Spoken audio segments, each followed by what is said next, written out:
Telenovela PH. Love, romance, fantasy, kwentong aabot sa puso at imahinasyon. Lucas and Althea Stories. Anino sa Liwanag. Isang pag-ibig na isinilang sa gitna ng dilim. Episode 56. Unang hakbang sa dilim. Tahimik na nakaupo si Lucas sa silid habang si Miguel ay nakatingin sa kanya, halos mabangungot sa bigat ng kanyang ibabahagi. Lucas, simulan ni Miguel. May isa pang bagay na kailangan mong maintindihan. Ang digmaan na naganap sa pagitan ng Rosa Negra at ng Monteverde, hindi lang simpleng alitan ng dalawang pamilya, may mas malalim na dahilan. Napatigil si Lucas, nagtaka. Mas malalim pa. Ano iyon, Ama? Ngumiti si Miguel, ngunit may lungkot sa mga mata niya. May mga armadong grupo na gumagalaw noon, na hindi bahagi ng Rosa Negra o Monteverde. Sila ang nagpasimula ng kaguluhan, at sa kanila nakasalalay ang maraming misteryo na hanggang ngayon ay hindi pa lubos na nalalaman. Huminga si Lucas ng malalim. Kung ganun, may iba pang nagdidikta ng lahat ng nangyari sa atin. Tumango si Miguel. Hindi lang basta digmaan ang nangyari noon. May mga lihim na plano at layunin sa likod ng bawat galaw. At sa gabing iyon, may batang inosente na iniligtas, isang bata na magiging susi sa lahat ng susunod na pangyayari. Napatigil si Lucas, bumangon at humawak sa balikat ni Miguel. Batang iyon, sino siya? Tahimik si Miguel, huminga ng malalim bago tumingin sa malayo. Lucas, iyan ang susi sa nakaraan, sa kasalukuyan, at sa hinaharap.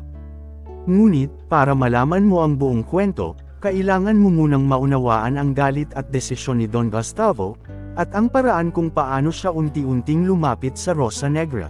Tahimik si Lucas, hawak ang braso ni Miguel, habang iniisip ang lahat ng narinig niya. Pero, Ama, nagsimula siya, halatang naguguluhan. Paano ba nagbago si Don Gustavo? Paano siya naging ganito, unti-unting lumalayo sa pamilya at napapalapit sa Rosa Negra? Tumango si Miguel. Lucas, iyon ang pinakamahalagang tanong. Hindi basta-basta nagbago ang puso ng isang tao sa isang gabi. May mga maliit na desisyon siya noon, tila hindi mahalaga, ngunit isa-isa itong nagbukas ng daan para sa kanya sa madilim na landas. Lumapit si Miguel sa bintana, tumingin sa malayo. Bawat galaw niya, unang lihim na pakikipag-ugnayan, unang misyon, unang pagsuway, unti-unti siyang naging tao na handang ilagay ang sarili sa panganib para sa kapangyarihan, kahit nalabag sa kanyang pamilya. Napatingin si Lucas sa ama, halatang naiisip ang bigat ng sitwasyon. Ngunit, bakit? Bakit niya ginawa iyon? Ngumiti si Miguel, ngunit may lungkot. Dahil, Lucas, may mga pagkakataon sa buhay ng tao na ang galit, sama ng loob, at pangangailangan na maprotektahan ang sarili. Ang nagtutulak sa kanya na pumili ng landas na hindi niya inaasahan. Sa kaso ni Don Gustavo, unti-unti niyang naramdaman ang pangungulila at kawalan ng tunay na pamilya. At ang Rosa Negra, nagbigay sa kanya ng paraan para maramdaman na siya ay may halaga, na siya ay may kapangyarihan. Huminga si Lucas, naguguluhan ngunit may unti-unting pagkaintindi. Parang, pareho kayong biktima. Tumango si Miguel. Oo, Lucas. Sa huli, parehong biktima, si Don Gustavo at ang ating pamilya. At iyon ang dahilan kung bakit kailangan nating maintindihan ang nakaraan, para maghanda sa hinaharap. Tahimik ang gabi. Si Don Gustavo, bagaman bata pa, ay nakatayo sa gilid ng kalsada sa labas ng Monteverde Territory, sinusubaybayan ang maliit na bahay na itinakda bilang target niya. Ito ang unang misyon na ibinigay sa kanya ng Rosa Negra, isang simpleng test ng loyalty at disiplina. Ngunit sa kanyang puso, ramdam niya ang pag-aalinlangan. Hindi lamang dahil sa panganib, kundi dahil sa pag-aalala sa pamilya, lalo na sa mga inosenteng maapektuhan ng kanyang mga galaw. Tumayo siya sa dilim, at iniingat ang kanyang sarili. Isa itong simpleng misyon, pero simula pa lang ito ng landas ko, bulong niya sa sarili. Dahan-daang lumapit siya sa target. Nakita niya ang ilang tauhan na nagpapanggap bilang karaniwang mamamayan, ngunit alam niya sa loob niya, may lihim na nakatago sa loob ng bahay na iyon. Sa bawat hakbang, naramdaman niya ang galit at sama ng loob na matagal na niyang inilibing. Ito ang unang pagkakataon na ginamit niya ang kanyang galit para sa isang layunin, kahit hindi pa ganap ang kanyang pakikipag-ugnayan sa Rosa Negra. Pagkatapos ng misyon, bumalik siya sa lugar kung saan nakatayo ang kanyang mentor sa Rosa Negra. Mahinang ngumiti ang mentor. Unang hakbang, Don Gustavo. Napakita mo ang iyong disiplina at tapang. Ngunit marami pang susunod na hakbang bago kaganap na miyembro ng Rosa Negra. Tumango si Don Gustavo, alam niya na ito lamang ang simula. Pagkatapos ng kanyang unang misyon, bumalik si Don Gustavo sa lugar kung saan nakatayo ang kanyang mentor sa Rosa Negra. Ngunit sa halip na simpleng pagbabalik loob, ramdam niya ang kakaibang damdamin. Sa bawat hakbang na ginawa niya sa loob ng samahan, naramdaman niya ang lakas at kontrol na dati hindi niya naranasan. Ang kapangyarihan, hindi lamang para sa sarili, kundi para makaapekto sa ibang tao, ay unti-unting pumapasok sa kanyang puso. Napakalakas ng damdaming ito, bulong niya sa sarili.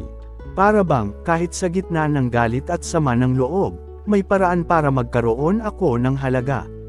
Mula sa maliit na test, napagtanto niya na ang Rosa Negra ay hindi lamang samahan ng mga mandirigma. Ito rin ay lugar kung saan ang bawat galit, pagkabigo, at pangungulila ay maaaring gawing kapangyarihan. Sa unang pagkakataon, naranasan niya ang sariling impluwensya sa takbo ng mga bagay, kahit na limitado pa.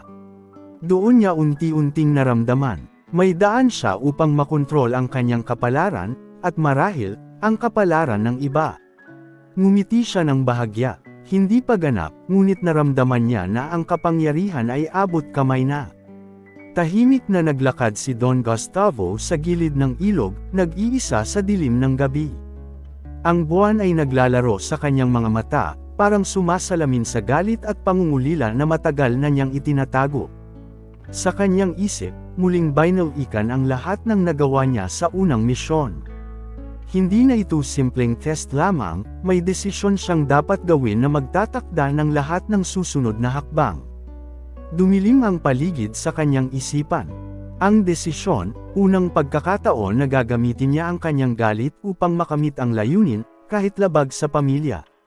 Ngunit bago niya gawin iyon, huminga siya ng malalim. Alam niyang ang bawat hakbang ay may kapalit. Alam niyang ang isang maling kilos ay pwedeng magbukas ng pinto sa dilim na hindi niya paganap na alam. Lumapit siya sa mentor ng Rosa Negra, tahimik ngunit may determinasyon.